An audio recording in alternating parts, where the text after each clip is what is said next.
ng Panginoon. Come on, church, let's give a hand clap of praise. Purihin ka, Panginoon, Lord Jesus.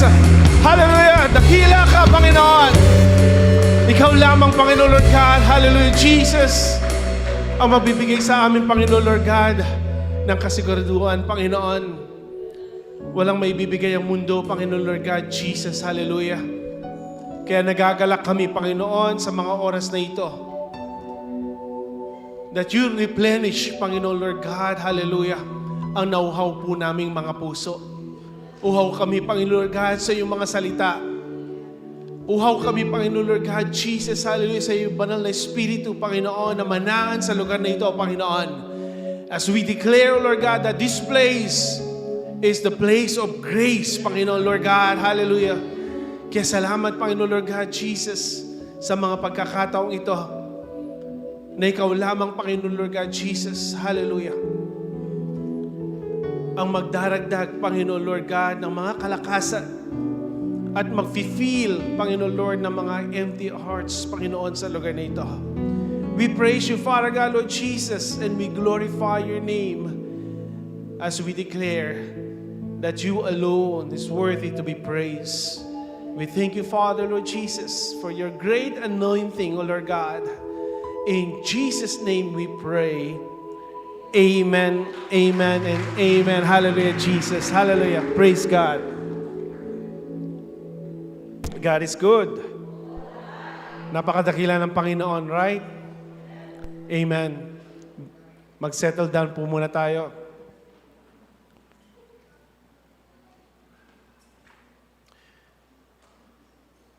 Amen. Salamat po. At muli tayo nagkita-kita sa pananambahan. And of course, happy birthday po, Sister Maribik. Amen. Siya po yung nagdiriwang ng kanyang kaarawan. And after 2 days, ang aking may bahay, Sister Ann, happy birthday. Amen. Dapat po tayo magpasalamat dahil sa unang araw pa lang ng June, we will start our life right. Amen. Ang May 1 to 31, hindi na po natin may babalik yan. History na. Start po natin ng tama yung ating mga buhay and it will end na mapayapa ayon sa kalooban ng Panginoon. Amen. Hallelujah.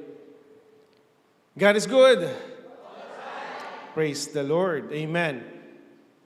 So ang ating pong topic for today, most probably yung mga nasa Bahrain, narinig na po nila itong message na ito. But God is giving me some wisdom and understanding, ano po. Dahil lately, si Sister Anna, naginip po siya na nasa prison cell. And God reminded me that sa panahon ngayon, spiritually, we are bound with shackles and chains. Spiritually, hindi natin alam, tayo pala'y bilanggo. Though we don't have physical boundaries, wala po tayo sa selda, but most of people right now, sila po ay nasa bilangguan. And hindi po sila makapag-move out because sila po ay insensitive. Hindi nila alam that they are bound with shackles and chains. At sila po ay naka-compound dun sa isang place that God wants us to be set free. But at the end of the day, the choice is yours. The choice is yours. Amen. So if you allow me, brothers and sisters, if you have your Bible, tayo po itamayo, and let's open our Bible in the book of Acts, chapter number 12, verse 5. Acts chapter number 12, verse 5. I will going to use the 1905, ang dating balita or ang dating Biblia. Ito po ay kahawig ng diglot. Kung may NIV po kayo, okay, mas maganda yung translation. But let's go and let's deep further sa 1905 version ng Diglot. Ayon sa mga Gawa, chapter number 12, verse 5, kaya't nga si Pedro, lahat po magsabing Pedro, ay iningatan sa bilangguan. Wow! Sino pong iniingatan sa mga bilangguan? Usually, ang mga nasa bilangguan, they are outcast. Mga kriminal. Amen. Pero ang sabi po ng Bible, si Pedro daw po ay iniingatan sa bilangguan. Datapwat ang iglesia, sabihin mo nga sa katibo mo, iglesia? Ikaw yan. Hindi iglesia ni Kristo, ha? Iglesia ay maningas na dumalangin sa Diyos patungkol sa Kanya. Amen. Hallelujah. Ibaba po muna natin ang mga Bible. Let's give a hand clap of praise sa ating Panginoon. Come on, church. Let's worship. Hallelujah. Isipin mo na ito na lang ang last Sunday worship mo. If this is your last Sunday worship, paano ka pumalakpak sa ating Panginoon? Come on, church. Let's give a high praise sa ating Panginoon. Let's worship the Lord. Hallelujah, Jesus. Hallelujah, Jesus. Dakila ka, Panginoon, Lord Jesus. Hallelujah. Salamat po sa umagang ito at pinagbuklod-buklod mo kami, Panginoon, Lord God, because we will going to witness, O Lord God, that you will going to set free, Panginoon, Lord God, ang lahat po na nasa bilangguan sa mga oras na ito. Physical man, Lord God, or spiritual, Lord Jesus. We do believe, Father God, Lord, ito po ang masterpiece mo, Lord God. You will set all captives free according to your words. Ito po, Panginoon Lord God, ay na-design sa June 1st, O Lord God, Jesus, na lahat po ng bilanggo, Panginoon Lord God, ng anumang mga bagay, Lord, na hindi mo po kalooban sa kanilang mga buhay, you will going to set them free according to your word. And we believe, Father God, Lord Jesus, nararamdaman po namin ang inyong banal na presensya, Lord God, at maraming mga selda, Panginoon Lord, maraming mga chains, maraming mga shackles, O Lord God, ang mabubuksan, Panginoon Lord, mga prison cell, O Lord God, Jesus, because once the chains broken, Lord God, you will open the doors. We thank you, Father, sa anointing, Panginoon God, sa umagang ito. In Jesus' name we pray. Amen, amen, and amen. You may be seated in Jesus' name. Amen. Praise the Lord. Sino na po dito ang naranasan na makulong? Maranasan na nasa kulungan. Amen. Praise God. Praise God. Salamat po sa mga honest hearts. Mahirap po ang nasa bilangguan. Lalo na kapag nasa detention ka. You are just allowed to walk in few meters. You are confined sa isang lugar that you cannot even be set free. Amen. Limitado lang po ang iyong galaw. For 24/7, brothers and sisters, ang nalalakad mo lang po ay just few meters. At kapag ikaw ay natutulog, nakikita mo lang yung dinding. And I don't know the situation sa loob ng mga selda, brothers and sisters, kung paano kayo magpunta sa mga CR or magpunta or whatever. But my point is, mahirap po ang nasa bilangguan. And I'm telling you, Satan designed ang mga bilangguan to persecute you. Pahirapan ka. The Lord gave us a wonderful life. Binigyan tayo ng Panginoon ng magandang buhay. Ever since, from the book of Genesis, hindi po niya ginawang robot si Adam at saka si Eve. Though, meron po silang free will, brothers and sisters, when Satan took them away sa paradise, that's the problem. Ang tao, brothers and sisters, siya po ay marupok. Ang tao, kiniklaim niya that is incapable, na hindi po niya malabanan ang mga tukso, ang mga bagay-bagay na nagpapalayo sa ating Panginoon. And the truth of the matter is, brothers and sisters, physically, yes, we are bound sa mga ganyang mga selda. But spiritually, I'm telling you right now, and from the Spirit of the Lord is revealing to us that we have some brethren in this church that they are bound with chains and shackles spiritually. Hindi lang tayo sensitive, but we are bound.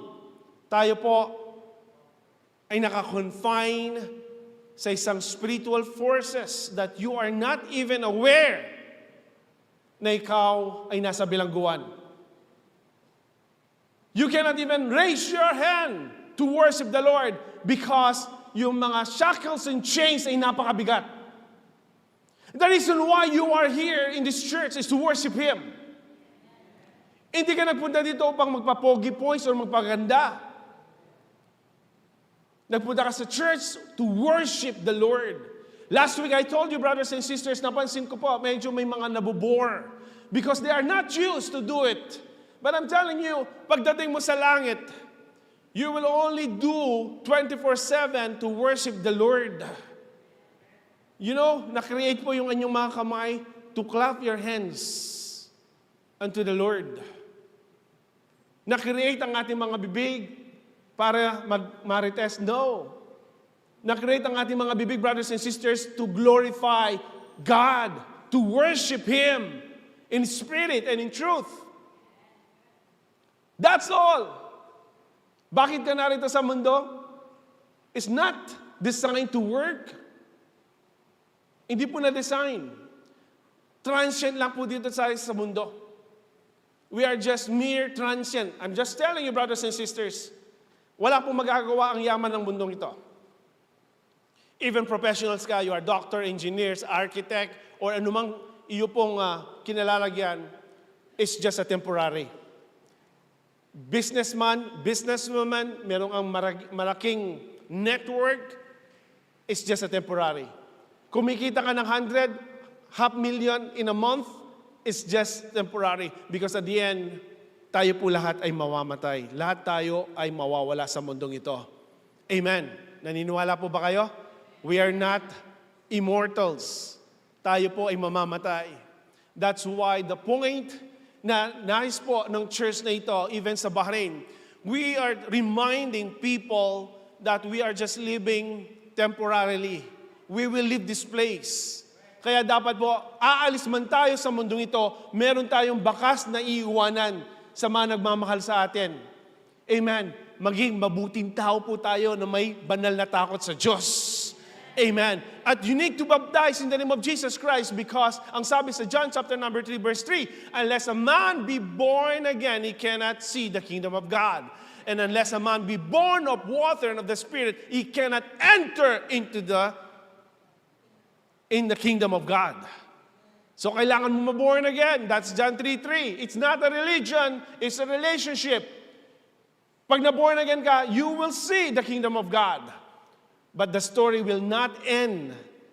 Because in verse 5, the Bible mentioned, unless a man be born of water and of the Spirit, he cannot enter into the kingdom of God.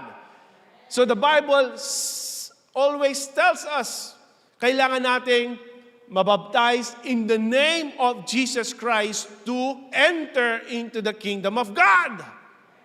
Eh, sino gustong pumunta ng langit dito? Bakit walang tubig ang ating baptism? Right? Kung gusto mong pumunta sa langit, ang sabi ng Panginoon, hindi po si Pastor Chris. Ang sabi ng Panginoon, unless a man be born of water and of the Spirit, he cannot enter into the kingdom of God. Na born again ka.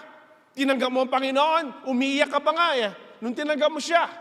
But the Bible says, unless, sinabi po ng bibig ng ating Panginoong Jesucristo, unless a man be born of water and of the Spirit, check your Bible, John 3:5, you cannot enter into the kingdom of God.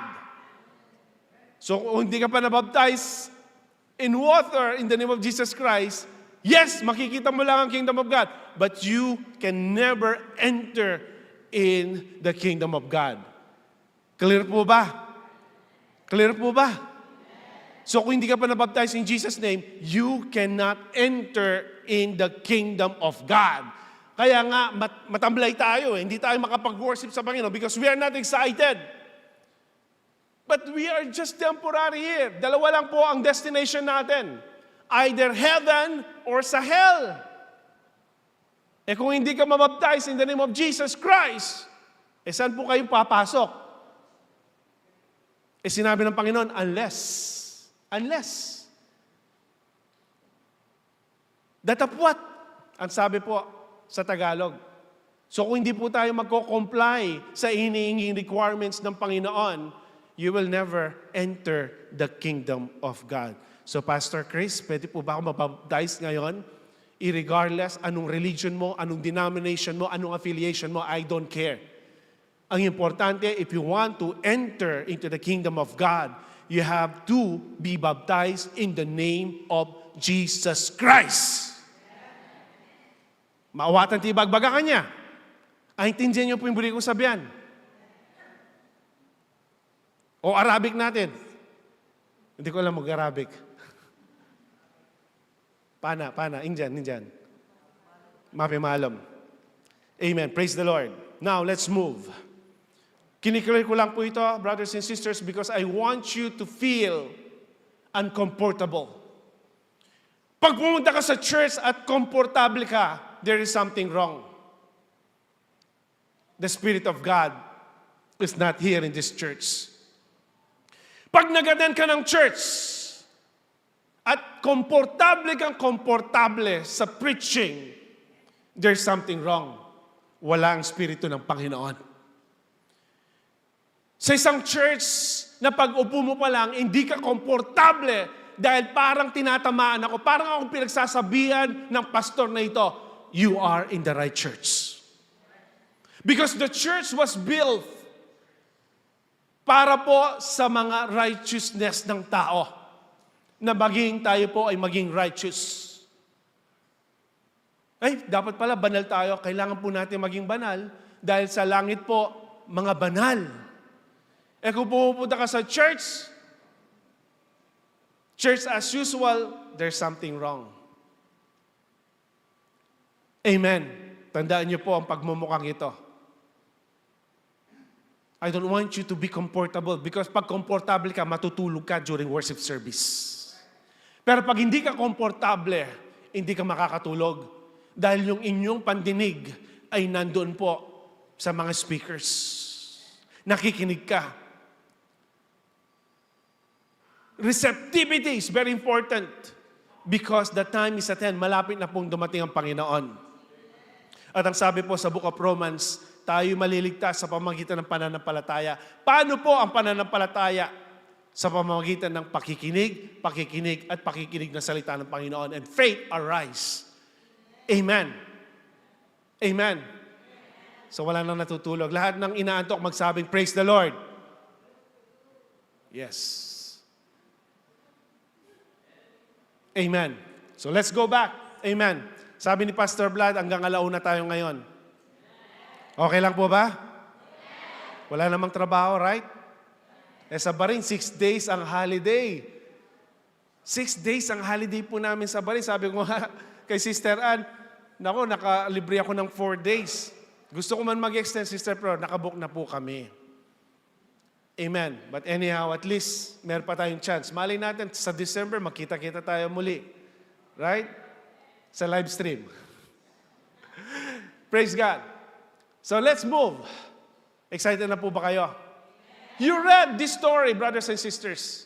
You read these stories. You heard this story. Alam niyo po, pinipersecute tayo ng Diablo. Ayaw ng Diablo na may GCM sa Marisol. Do you know that? Ayaw ng Diablo. Kaya hanggang ngayon, may mga empty space pa rin po tayo because Satan doesn't want our brethren to go in this church. Because Satan is scared na malaman mo ang katotohanan. Dahil ang katotohanan ang magpapalaya sa iyo. Amen. So that means, kapag ang Diyos ang magpapalaya sa iyo, saan ka lalaya? Pastor Chris, hindi naman ako nakabilanggo. Yun nga ang pagkaalam mo eh. Hindi ka physically nakabilanggo. But you are already detained sa mga problema mo. Bilanggo ka ng pangangalo niya. Bilanggo ka ng fornication. Pastor, parang ngayon ko lang narinig yan. Fornication, hindi kayo mag-asawa pero nagsasama kayo. Oh. Maliwanag na po ba yun? Ang sarap mag-preach sa Pilipinas, Tagalog. Sa Bahrain talagang matang-twist ka na kay English. And we have like almost 20 regular na mga foreigners. From Nigeria, Russia, Thailand, America, Kenya. Meron po tayong mga iba't ibang mga nations sa GCM Bahrain. At siyempre, marami rin po tayong Ilocano, Bisaya, taga Davao, taga Cebu, all the parts ng Pilipinas. Amen. Ano pa bang gusto natin marinig, brothers and sisters? Sugal. Sinong nag-scatter dito? Magtaas ng kamay. Come on. Huwag kayong mahiya. Ayun yun, nag-uusap na lang. Tumataya ng loto. Small time. Wedding.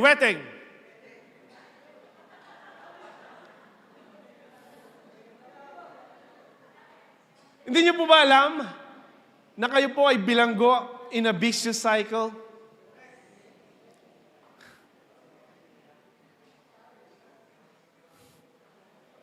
Miniya tayo, Brother Angel. We have to be serious. Because we are not sensitive. Tayo po ay bilanggo. Umiikot lang po. It's a vicious cycle. Parang nasa looban ka ng prison cell. Vicious cycle. Di ba? Yung tinatawag nating chain smoker. Chain smoker. Pagkatapos mong mag-itit ng sigarilyo, meron na naman. Dati, nakakaisang pakete ka lang. Ngayon, nakakadalawa. And I really admire ang ating pong DOH. Tatanggalin na po yung vape. Nawa. Yan ang proposal niya because ang mga doctors, they found out ang vape po ay nagkukos ng lung fibrosis. Amen. Bakit tayo napunta dyan? Gusto ko po kasing maranasan ninyo at maramdaman ninyo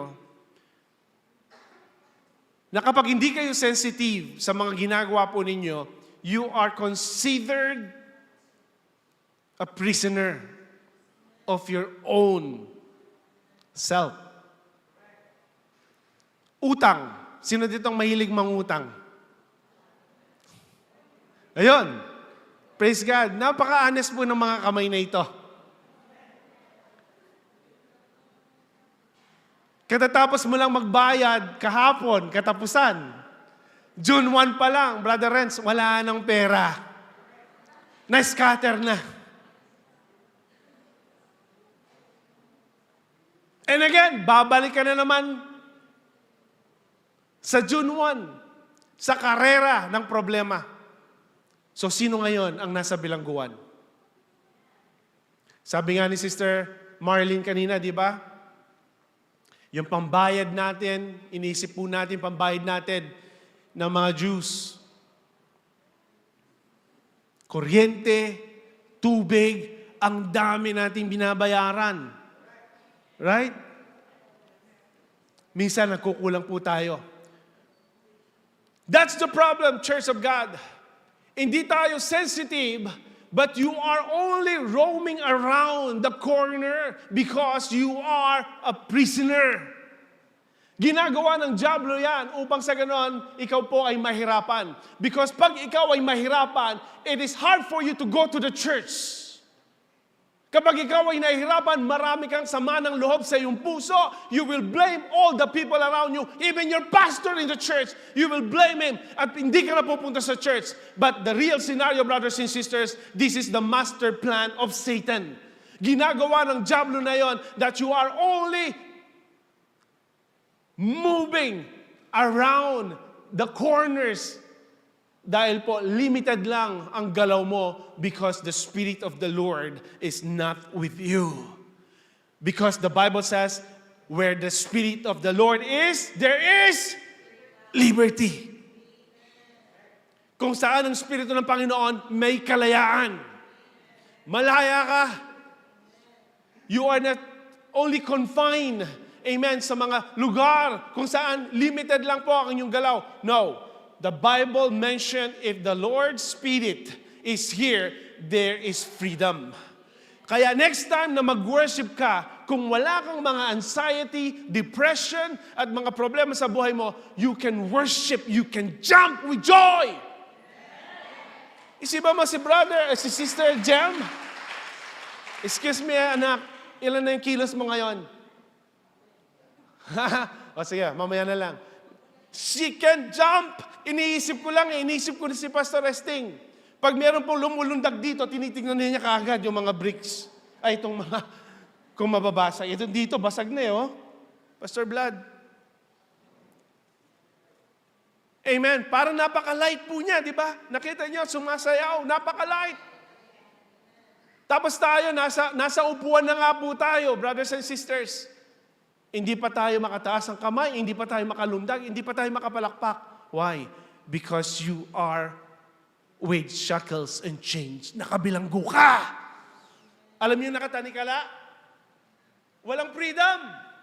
Yung pag nakatanikala ka, brothers and sisters, you cannot even clap your hands. Why? Because spiritually, you are bound with chains and shackles. Hindi mo lang nakikita yan. Pero totoo. Evidence-based medicine. Alam niyo po ba kapag tumataas inyong mga kamay? Pag tinataas yung kamay mo, ang circulation po sa heart mo is good. That's why every Sunday ka lang nagtataas ng kamay. Hindi po ito. Dahil kailangan. It's a sign of surrendering the Lord, surrendering your life to the Lord. Kaya kapag tinataas mo yung kamay mo, brothers and sisters, yung circulation ng heart mo is good. Kaya every Sunday, feel mo live. Na-replenish yung inyong mga arthritis, yung lahat mo ng mga sakit ng katawan mo, ang mga muscles. Because whenever you lift your hands, the circulation of your heart is doing well. Mahirap po bang itaas ang kamay? Come on, church. Hindi mahirap, right? Pero kapag ikaw po ay naka-shackles, ikaw ay nakatanikala, you can never even raise them. So si Satan, brothers and sisters, he wants you to be dumb. He wants you to be ignorant. Ayaw po ng diablo na malaman mo ang katotohanan because this is what happened. Tingnan po natin in the book of Acts, chapter number 12, verse 1. Ang sabi po ng Bible, ng panahon ngang yaon, ay iniunat ni Herodes ang kanyang mga kamay upang pahirapan ang ilan sa iglesia. Even si Herod, he was inspired to persecute the Christian. Even the devil right now, tuwang-tuwa po siya kapag pinapahirapan ka niya. Lalong-lalo niya kapag nakikita niya ang weakness mo, pera. Isang pitik lang, pera. Hindi na po kayo makakapag-worship. Do you know, church? Dinadailan, wala po akong pamasahe papuntang church, pero may pamasahe kang papuntang SM. That's true. Bakit? Ayaw mo pumunta sa church because you don't want to hear the message of the Lord. And ito po ang ginagawa ng diablo. Ini-enhance po niya. And you are not even aware that you are being attacked by the devil. So si Herodes, siya po ay inspired na pahirapan niya ang mga ilan sa iglesia. Can we move the cursor? Sister Mara? Yung cursor po sa ating... At pinatay niya sa tabak si Santiago na kapatid ni Juan. So pinatay po ni Herodes si James na kapatid ni John. At nung pinatay po niya, let's say, at nang makita niya na ito'y ikinatuwa ng mga Hudyo, ay kanya namang ipinagpatuloy na huliin si Pedro at noong mga araw ng mga tinapay na walang labadura. Now, Herodes, brothers and sisters, Herod, he was inspired to kill, to steal, and to destroy. Yan ang gawa ng dyablo. John 10:10. To kill, to steal, and to destroy. Yan ang ginagawa ng dyablo. Patayin ka, nakawin ka, at sirain ka. Right? At dahil po napatay niya si James, na kapatid ni John, he was inspired now to take more of the Christians, mga leaders, especially mga leaders, so that siya po ay mananagumpay. And true enough, pinakuha niya si Pedro. Si Pedro, brothers and sisters, na ginagamit ng Panginoon. He did not commit a crime. Hindi po siya gumawa ng mga pagpapatay o pagnanakaw or whatever. Siya po ay kinuha dahil siya'y naglilingkod sa Panginoon. Now, let's put ourselves. Lahat ng may banal na takot sa Panginoon, magsabing, praise the Lord. Praise the Lord. And you are under attack. You are under attack. Sabi mo mga sabi mo, under attack pala tayo. Titirain ka ng dyablo. Anong gagawin po ng dyablo sa iyo? Let's see, verse 4. At nang siya'y mahuli na niya, ay kanyang iniligay siya sa bilangguan at siya'y ibinigay sa 4 na tiga-4 na kawal. 4 na tiga-4. 4, 8, 12, 16. Upang siya'y bantayan. Imagine, one man. He was surrounded by 16 Roman soldiers. Bakit? Kasi powerful ka. Sabi mo powerful ka. Alam mo yun? Yes. Yung iba tumitingin sa kilikili. Hindi po sa kilikili power. Tingnan mo sa mata. You have the power. And authority and dominion kasi anak ka ng Diyos. Amen? Do you believe that, Brother Robert? Anak ka ng Diyos? Nagda-doubt ka yata, Tingnan po natin. Siya po ay binabantay na tig-4 na inaakalang siya iharap sa bayan pagkatapos ng Pasko. So the problem is, si Peter, brothers and sisters, siya po ay papatayin. That's the summary. Siya po ay papatayin dahil nga po nagbigay ng interest kay Herodes nung pinatay niya si James, na kapatid ni John. So next in line, ang target po ay si Peter. Hindi ko kayo tinatakot, pero ang target ngayon ng dyablo ay ikaw. Yes, ikaw na nakikinig ngayon. Target ka ng dyablo. Hindi mo napansin, every day, every night, yung problema mo pabalik-balik. You cannot even move out sa problema because the problem is still there. Siguro po dito, ilang years na ang church, 26 years, yung problema mo na tinetestify noong 1998 is the same, hindi nagbabago. Some of you maybe, ang patutuo niya, yung kahirapan sa buhay. Hirap na hirap, financially, they are broken. Until now, 2025 na, financially still broken. God gave you already 365 days in 1 year. Hindi ka ba natuto na malaman mo bakit ka hanggang ngayon nasadlak pa rin sa kahirapan for the past 15, 20 years? Hindi mo ba napapansin that every month, yun ang problema mo is the same. Kung yun yung problema mo at wala kang ginagawang action, the problem is not from the Lord, the problem is you. Alam mo na solusyonan yung problema, but you cannot go out. Why? Because you are in the prison cell. Tanggapin po natin o hindi. The people don't understand bakit pabalik-balik yung problema. May root causes po yan.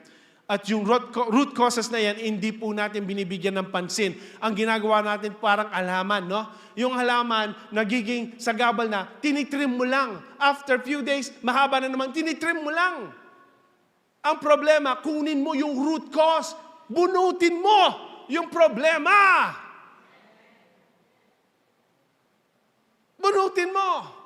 Pabalik-balik yung problema. Baka nabubuhay ka sa adultery. Pangangalo niya. Malas po yan. Nakikipamatok ka sa hindi mo asawa. Malas po yan. I will tell the word, yung malas, because that's the root cause. Hindi tayo nagbabago because alam na natin ang problema.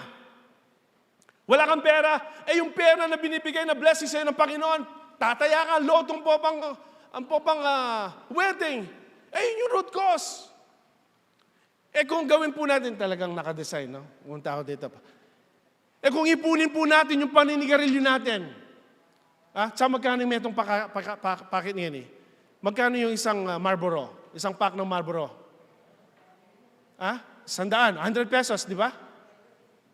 Sister Telma, magkano isang packet? Come on, update nyo naman po ako. Alam ko yung Marlboro, tigi 100 yun, isang paketa. 20 ang laman nun. 20 po yung laman. Okay, Mark, ang mungot po yung pisabenta mo. Chap 10 pesos, bawat metong. So that means 200 pesos na yung eh. Wow! 200 pesos ng sigarilyo.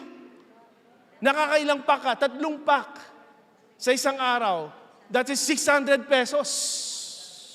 Magkano ang kinikita ng laborer dito per day? Madam Det? 500 per day? Magkano ang ano ngayon? 530 pesos per day. Naninigarilyo ka 3 pakete, 600. Ilugi ka bang 70 pesos per day? Do the math, Church of God. I want you to participate because you are not aware that you are being a victim of the devil. Imagine, kikita kang 530 pesos a day. Yung sigarilyo mo, 600. Saan ka kukuha ng pamasahe mo? Panggasolina. Ang mahal ng gasolina. Nangarga po kami, 65 pesos yung X97, XCS 97. 65 pesos per liter. Sabi ko, mag 95 na ako mo. Ako, 55 pesos. But ang mahal. Doon sa barin po, dati 100 pills lang. Ngayon, 200 pills na mahal na rin. 200 pills, ang months, ang 200 pills, around 30 pesos per liter. Pero wala po kaming XC95, 97, i-octane po doon, talagang pure. Kaya yung mga makina doon, wala po kaming mga emission, pre-emission kami, wala kaming mga carbon deposits sa daan. Unlike dito, talagang smoke. Imagine, 530 pesos ang kinikita mo, pero yung luho mo is 700 pesos or 600 pesos. Tapos gagawa ka pang, iinom pa yan. Pag Friday, iinom pa yan. Magkano ng Red Horse? Sa 7 pesos noon ng Red Horse, Brother, Sister Telma. Magkano na ngayon? Magkano na? Magkano? 65! Wow! Red Horse! Sa 7 pesos mo po. Panahon na nga pong maring. Be realistic because I know that God wants you to be set free right now. So, nakita po niya, papatayin po si Peter. Papatayin siya. Inuli siya. Nilagay siya sa bilangguan because Satan wants to do it also sa iyo. Yes, hindi mo nararamdaman yung pag-uubo-ubo mo paggabi. Yung sweat nights na nagpapawis ka, sign na pala yun ng tuberculosis, hindi ka pa rin aware. Sigarilyo pa more. Sige pa, sige pa, sige pa! Because the devil wants you to be killed like Peter. Yan ang design ng diablo. But if you are not aware, you are also in the prison cell. Tandaan niyo po, pabalik-balik na problema, addiction. O sino pa yung mga nagsasabu dito magsabing amen? O yung mga nagsasabu pa? Ipunin nyo yung pagsasabu nyo. Magiging milyonaryo kayo after 10 years. Real talk lang po. Because the Word of God is quick and powerful. Now let's move. Kaya nga't si Pedro ay iningatan sa bilangguan. Datapwat ang iglesia ay maningas na dumalangin sa Diyos patungkol sa Kanya. Walang magagawa ang ibang mga disciples para makuha po si Peter sa bilangguan. Wala. Because Peter was surrounded by mighty men. Mga guards. So wala po siyang chance para tulungan siya ng mga disciples. Wala pong magagawa ang inyong mga magulang, ang inyong mga mahal sa buhay sa problema ninyo. Physically. But the Bible mentioned, ang iglesia ay maningas na dumadalangin. Pag sila po ay nanalangin, brothers and sisters, physically, hindi po sila makakapunta sa bilangguhan. But yung kanilang panalangin na pupunta po sa langit, malayo ang nararating ng mga nananalangin, Brother Jojo. So yung panalangin po ng iglesia ay dininig ng Panginoon. Kaya ano po ang nangyari, Church of God? Bigyan po natin ng pansin ang verse 6. Are you ready, church? Ready na kayo? At nang siya'y malapit ng ilabas ni Herodes, the day before he will be killed, the day before siya po ay i-execute, papatayin na. Walang makakatulong sa kanya, pero yung maningas na panalangin ng mga tao na may banal na takot sa Panginoon, na nag-aaten ng prayer warriors, mga donwats, ang mga prayer nila upang ikaw ay mabago, ma-effective po ito. Effective na effective. Wala man po sila physically upang ikaw ay tulungan dun sa bilangguan, pero nandun po sila spiritually. Ang kanilang pong mga panalangin ay tinutulungan at dinidinig ng Panginoon. At nang siya'y malapit ng ilabas ni Herodes, nang gabi rin yaon ay natutulog si Pedro. Si Pedro po, alam niya, napapatayin siya because he saw how James was executed. Pinatay po si James, si Santiago.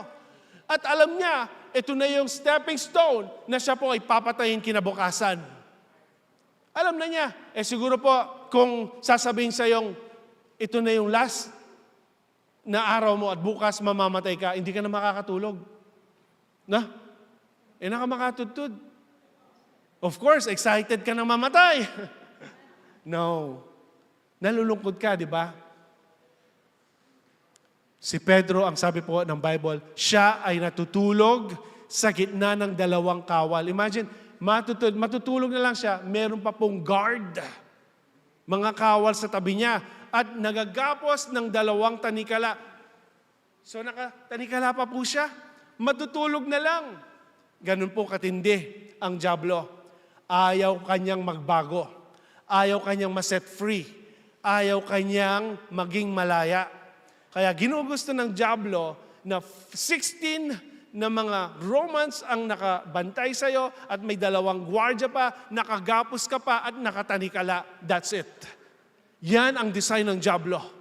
Spiritually speaking, yes, you cannot see those chains and shackles, pero yan ang gawa ng diablo dahil may banal katakot ng Diyos at alam ng diablo na makapangyarihan ka. Pero ikaw, hindi mo alam na ikaw ay makapangyarihan. Kaya anong ginagawa mo? Pag may problema ka, gabi, araw, hindi ka makatulog. Pero sa church, nakakatulog ka. Right? Hindi ka makatulog because you are aware, brothers and sisters, na yung problema mo, walang kalutasan. But mind you, si Peter, alam niya na mamamatay siya kinabukasan, pero ang sabi po ni Lucas, amen, si Peter ay nakagapos ng 2 tanikala at siya'y natutulog. Alam niyo gusto sabihin ng natutulog? Past tense yan, hindi natulog, kundi natutulog, past present tense. Matutudya. Amen. O sino inaantok magsabing amen? Ayan, praise God. Very receptive. Now, watch this. At ang bantay sa harap ng pintuan ay nagbabantay ng bilangguan. Ang dami po ng mga nagbabantay sa'yo. Ang bawat kilos mo lang may nagbabantay sa'yo. Tandaan mo yan.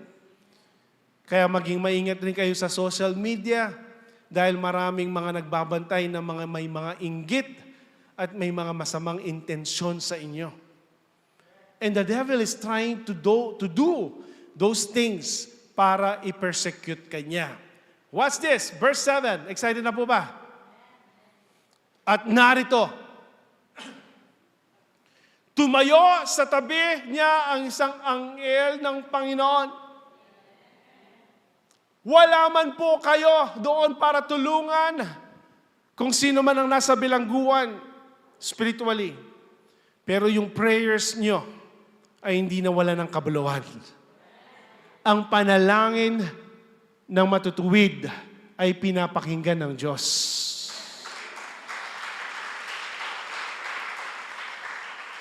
Hindi man napakinggan ni Pedro ang panalangin ninyo, pero ang Panginoon ay narinig niya. You are surrounded by devil forces in a dark room. Malagim na malagim po ang buhay na nasa selda. Kaya kapag madilim na madilim, basically tayo po ay hindi na nakakakita ng liwanag. Eta na manakit pag-asa. Hindi na tayo nakakakita ng mga magagandang bagay sa buhay natin kapag tayo po ay lugbok na sa problema. We are surrounded by devil's forces. Bawat galaw mo, puro demonyo, puro problema. And you are in the darkest room ng buhay mo. Like Peter, brothers and sisters. But Peter, because he know whom he serve. Kilala na ang Diyos na kilala mo ngayon. Kaya sa problema na binigay po sa kanya ng dyablo, he was at peace. Siya po ay natutulog. And the Lord brought an angel. Kung babasahin niyo po yung verse 7, napaka-clear. Kapag po darkest moment na ang buhay mo, Church of God, the Bible says, at lumiwanag ang isang ilaw sa silid na kulungan. Imagine, wala pong kuryente, walang kandila, walang lampara, but God can give light in your darkest moment. Pag wala ka ng pag-asa, yung mga prayers ng nanay mo, yung mga prayers ng tatay mo ay dininig ng Panginoon. At hindi lang yun. Kapag ikaw ay lugmok na sa problema, everything, you are surrounded by darkness. Ang sabi ng Bible, meron pong lumiwanag ng isang ilaw sa silid ng kulungan. Wow! Ganyan po ang Diyos ni Pedro.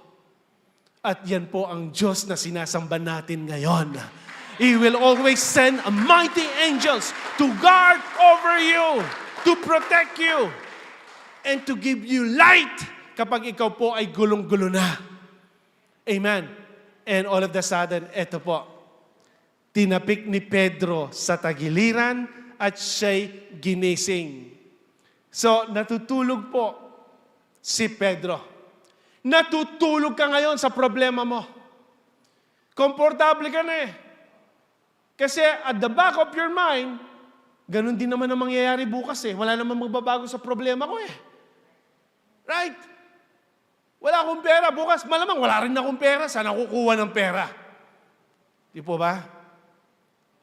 Sometimes we will accept the problem as it is.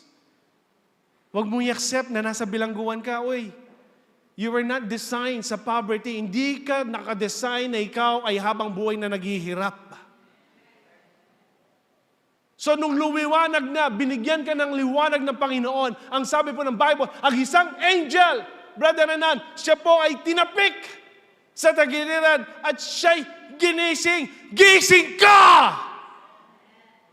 Gising na nga! Come on! Happy ka na ba sa buhay mo ngayon? The Lord is giving you the light. And not only the light. May special touch po. Pwede namang gisingin kahit hindi po hawakan eh. Pero dito, tinapik po talaga siya ng angel. At sabi niya, gumising ka. At pagmulat po ng kanyang mata, sabi po, magbangon kang madali. Sometimes, Church of God, you need to stand up, get up sa problema mo. Dahil po, parang immune ka na eh. Same ang problema. Hindi na magbabago yung tatay ko, talagang sugarol. Yung nanay ko, bungangera. Hindi ko na mababago. Hindi mo mababago, pero ang Diyos, mababago ka niya.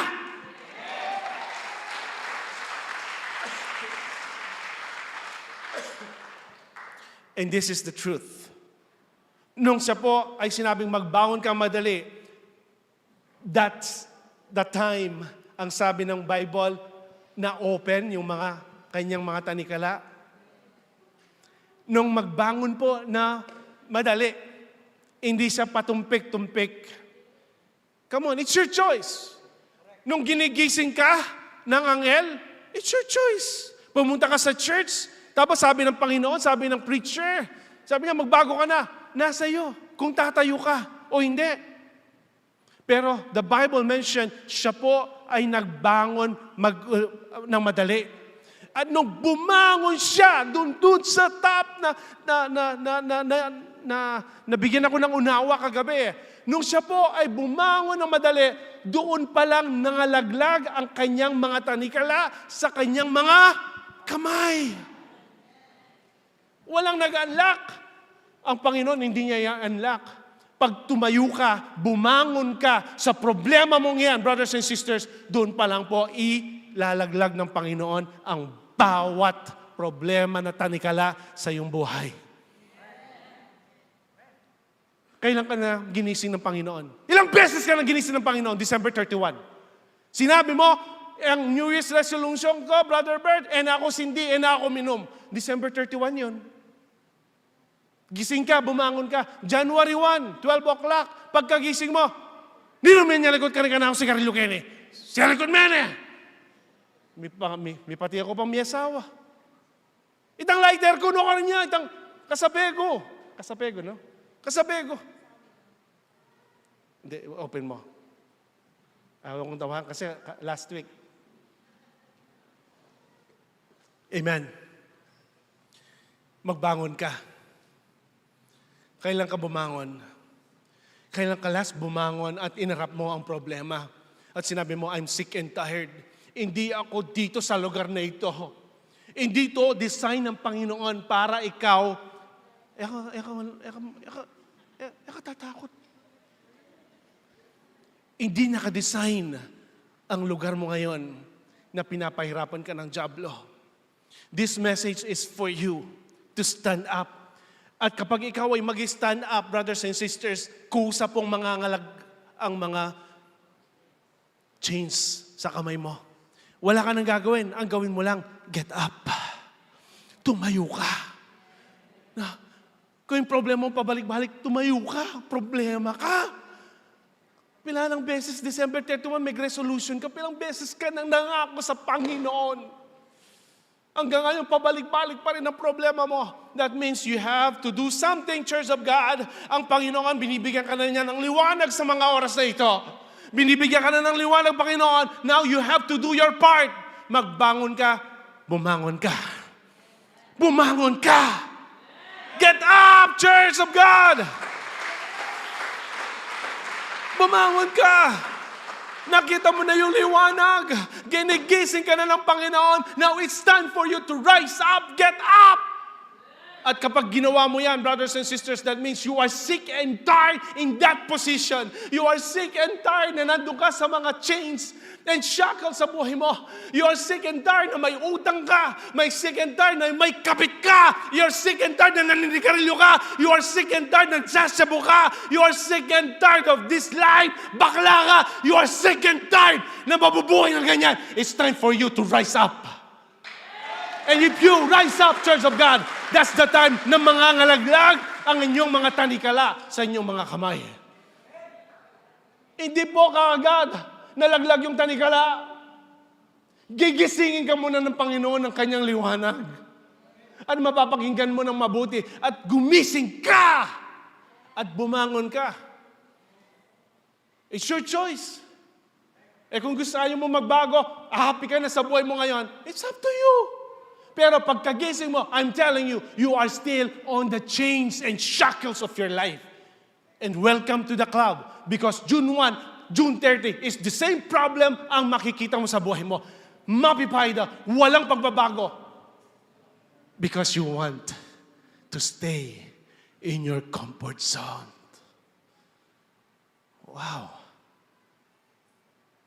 Verse 8. Ito na po, patapos na po tayo. At sinabi sa kanya ng anghel, at sinabi ngayon ni Pastor Chris sa'yo, magbigkis ka. Magbigkis ka. Get up. Get up. Get up! At itali mo ang iyong pangyapak. Bakit kaya si Luke in-emphasize pa niya, chinelas, Brother Angel, pekalaman ng look. Bakit? Very significant yung panyapak. You know, church, ang mga tao noong unang panahon, kapag sila po ay nakatapak o nakayapak or whatever, na walang chinelas, walang sapatos, they are considered servant. Servant kayo po. Pero the Lord is talking to you, you're not servant of this world. You are the sons and daughters of the Most High God. Na huwag kang papayag na maging servant ng dyablo. Kaya po, sinuot niya yung kanyang panyapak. Bakit kaya sinabi pa yan? Because God is reminding us that we are not servant of the devil. Huwag kang magpagamit sa dyablo, church. You were designed to walk right and to live right in accordance sa kalooban ng Panginoon. Walk right. Lumakad ka na may banal na takot, Church of God. At kapag ka ay may panyapak na, magbigkis ka. Itali mo ang iyong mga panyapak. At gayon ang ginawa niya. At sinabi niya sa kanya, anong sinabi? Isuot mo sa iyo ang damit mo at sumunod ka sa akin.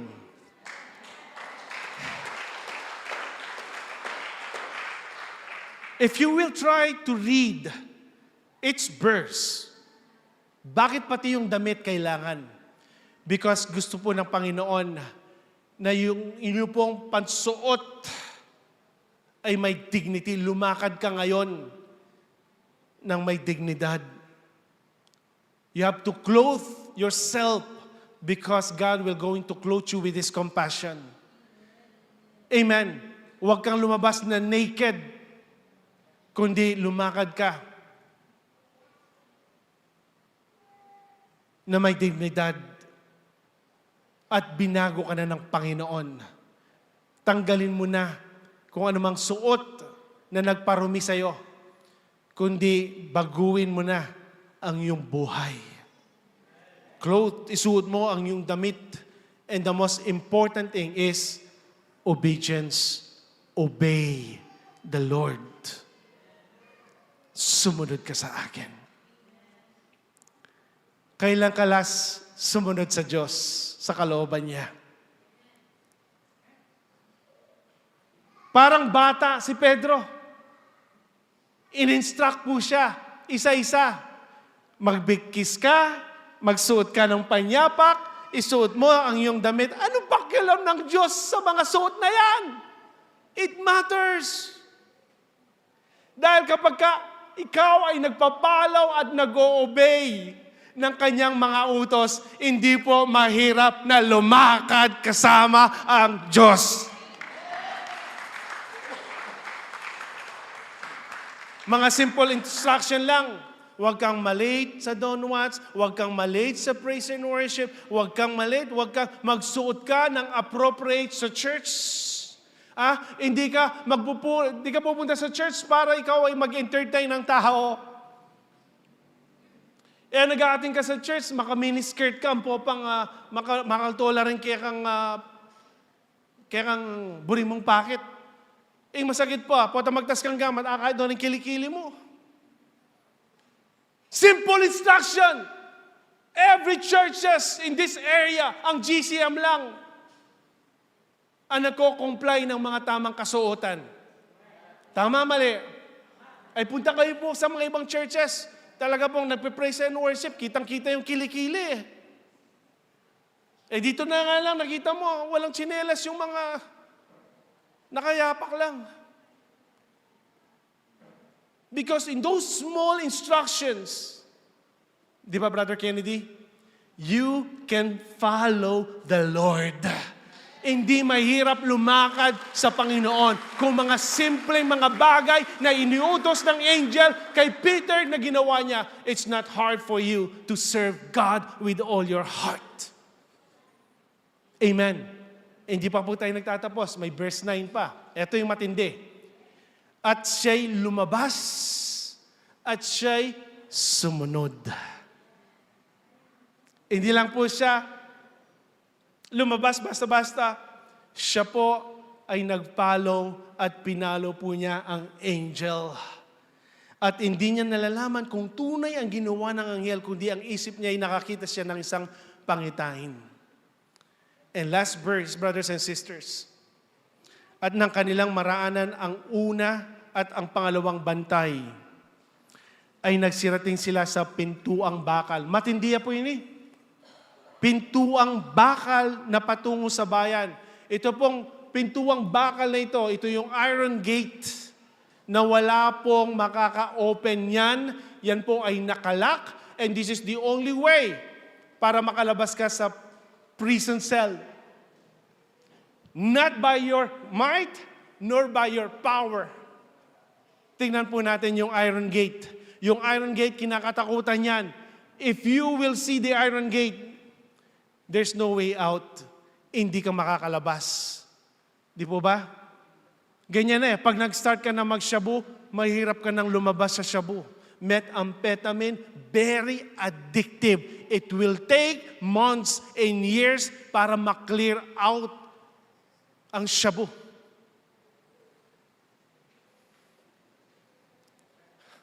Kaya kami sa Bahrain, kapag may suspect kami mga empleyado na nagsashabu, we will not take the urine. Dito, urine lang Yung mimi, ang urine, may sikreto kung paano tanggalin yung shabu through your urine. So kung interesado kayo, free ako mamaya, lapitan niyo ako. Kasi mapapahiya naman kayo. I'm free. Sasabihin ko sa inyo paano nyo maklear. Hindi gatas. No? Gatas yung inuman bro. Itang kaued. Aldokande. 7 to 21 days nasa urine nyo yan. O yan, given na yon. Kaya pag magpa-drug test ka, 21 days, magpa-positive pa rin yan. Ang ginagawa po namin ngayon is hair follicle. Yan. Kukuha po kami ng sample. Kukuha kami ng sample sa buhok at ipapadala namin sa Canada. And after 20 to 25 days, paparating po sa amin. Dahil kapag ka nagsasabo ka, it will take 6 to 9 months in your follicles, sa inyong mga hair, ang drugs. Kaya hanggang ngayon, si President Bongbong Marcos, ayaw niya eh. Kasi magpa-positive siya. Takot.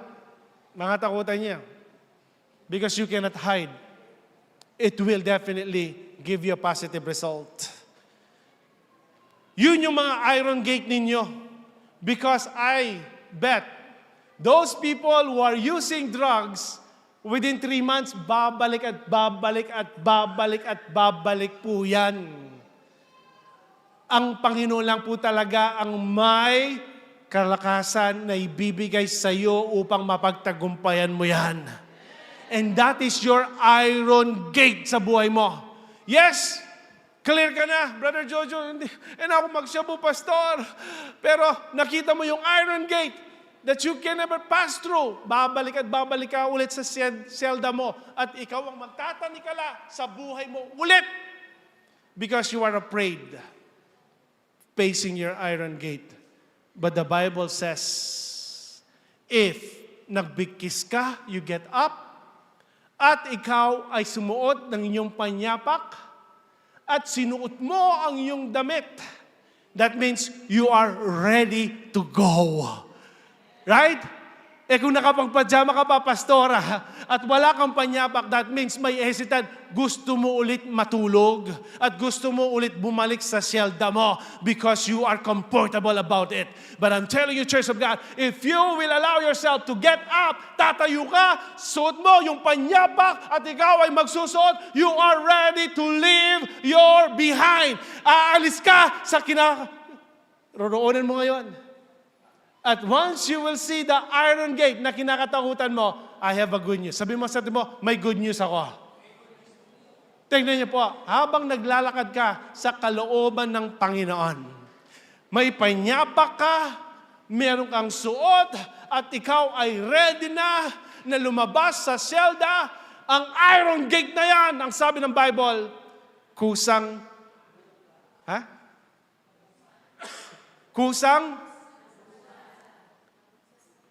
nabuksan sa kanila.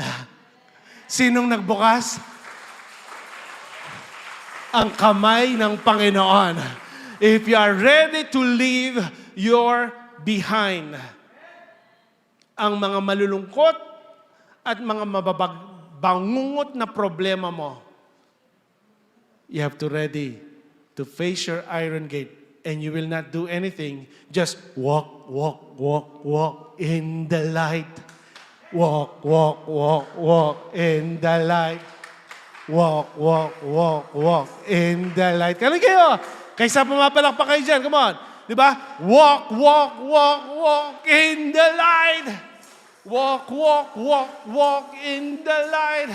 So when they walk with the angels, yung iron gate, iniisip na ni Pedro, Lord, paano kaya mabubuksan to? I'm telling you the message for today. When the chains are broken, the door will gonna be open. May bagong buhay ka. Ang sabi pa ng Bible, at sila'y nagsilabas at nagpatuloy sa isang lansangan at pagdakay, umiulay sa kanyang angel. Kapag ginawa mo yon, ayon sa kalooban ng Diyos, bubuksan sa iyo ang mga opportunities na hindi mo inaasahan. Buhay na kasiyasiya, buhay na kalugod-lugod, buhay na punong-puno ng pagpapala. You know why, church? Because you follow the Lord.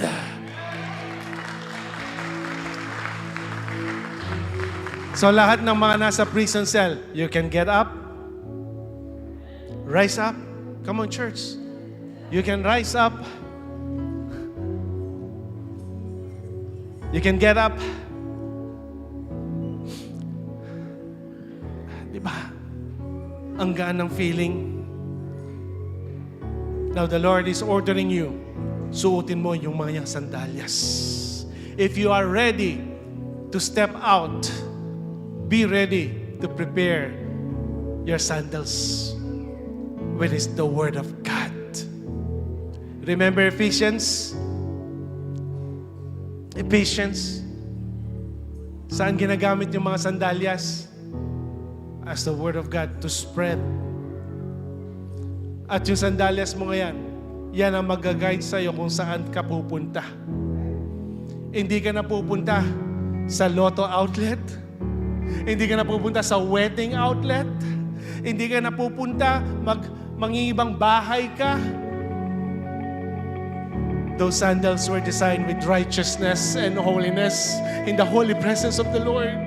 Kaya kapag kasuot mo yung mga panyapak na yon, nandyan yung temptation because you are already with the sandals of righteousness.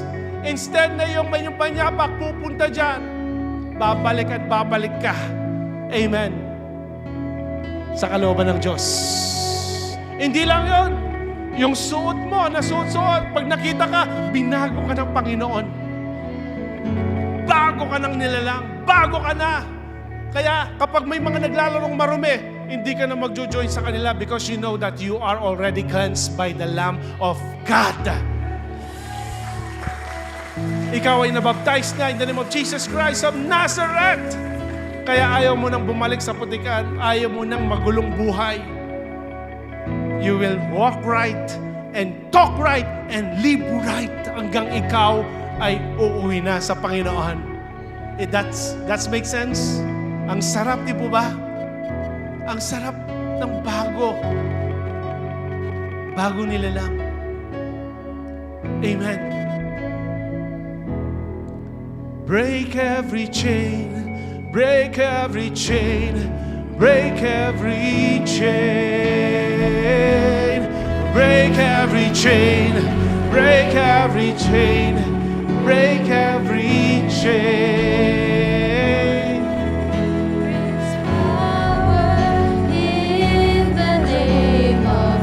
Sino pong gusto dito na lumakad ayon sa kalooban ng Panginoon? You can go. You can live. You can live your praise right now and move forward. Come on, church. You can move forward. There is power In the name of Jesus. Come on, church. God is inviting. break every chain. Come on, church. Break every chain. Break every chain. There is power in the name of Jesus. There is power. There is power in the name of Jesus. Come on. There is power. Come on. Yung malaya na, itaas ang kamay. Come on. Yung malaya na, itaas ang kamay. That you have been set free. Hallelujah, Jesus. Break every chain. Break every chain. Break every chain.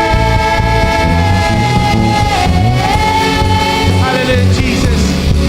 Hallelujah. Napakabuting pagmasdan, di po ba? Kung wala ka ng mga chains and shackles, you can raise your hands. Come on, church. God wants to see your hands. Kayo mga malaya na, come on, let's worship the Lord. Let's worship the Lord. Show the devil na wala kang shackles and chains. Show him. Show him. Show him. Show him. Show him. Malaya ka na. Wala ka na sa curse. Yes. Can you hear that? I hear the chains. Yes, I can hear the chains falling. Woo! I hear the chains falling.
may magagawa ang maningas na panalangin. I'm telling you, your life would never be the same. Simple obedience, God can transform your life. Hallelujah, Jesus. Kaya next time, the devil will try to kill, to steal you, and to destroy you. Just raise your hand and say, I'm new. I'm renewed. Hindi na ako babalik dyan. I know that place. I know that foul place. I don't belong there. Sabihin mo sa diablo, hindi ako doon. Hindi ako magagamit ng aking Diyos kung ako'y maninigarilyo. Hindi ako magagamit ng Diyos kung mananatili akong magsasyabu. Hindi ako gagamitin ng Diyos kung mananatili akong bakla. Hindi ako gagamitin ng Diyos kung mananatili akong tomboy. Hindi ako babaguhin ng Diyos. Hindi ako gagamitin kung mananatili akong kabit. Hindi ako mananatili at magagamit ng Diyos kung ako ay pumapatol na hindi ko asawa. Next time, the Satan, the devourer, will whisper that this is your place. Tandaan mo, raise your hand. Rise up. Hawakan mo ang kalooban ng Panginoon. Stand firm and walk sa sandalyas ng righteousness ng Panginoon and follow Him, Church of God. You have to move forward and follow Him. Amen. Isuot mo ang baluti. Isuot mo ang bagong damit na ibibigay sa iyo ng Panginoon na ikaw ay bagong nilalang na.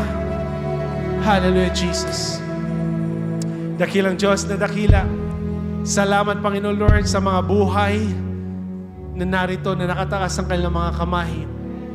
It's an act of worship. It's an act of surrender. That from now on, Lord Jesus, they are free. Indeed, sila po ay malaya na, Panginoon. And we are not ignorant with the devil's devices. Kami, Panginoon Lord God, ay mamumuhay na ayon sa iyong kalooban. And we will declare it and we will claim it today. Today, not tomorrow. Today is the day of reckoning. Today is the day that the Lord has made. And we will gladden it. We will rejoice in it. Thank you, Father, Lord God Jesus, for your message. We thank you. We praise you. We glorify your name. In Jesus' name we pray. Amen. Amen and amen. God bless you.